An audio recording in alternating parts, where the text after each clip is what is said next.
President Trump will not allow rogue Iranian terrorists to stop the freedom of navigation and the free flow of energy. Let me be clear.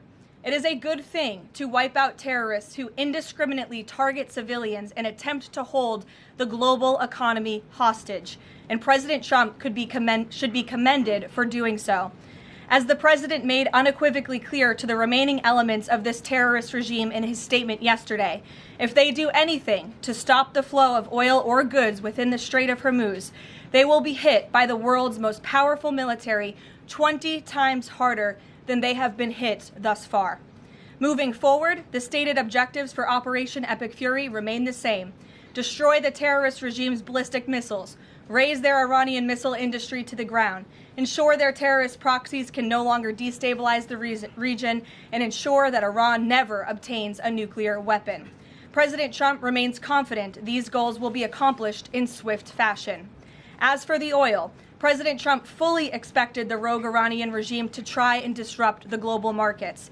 That's why President Trump and his energy team have been planning for this long before the strike and have moved quickly to address these temporary disruptions. Thus far, the Trump administration has offered political risk insurance to tankers operating in the Gulf. The Treasury temporarily waived certain oil-related sanctions, and the Commander-in-Chief has offered the U.S. Navy to escort tankers when necessary. The president and his energy team are closely watching the markets, speaking with industry leaders, and the U.S. military is drawing up additional options following the president's directive to continue keeping the Strait of Hormuz open.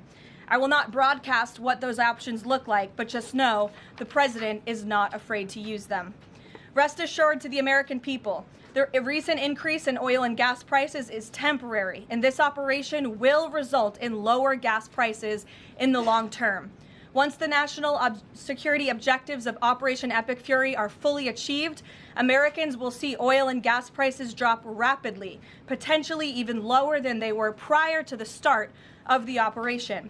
And we will live in a world where Iran can no longer threaten the United States or our allies with a nuclear bomb.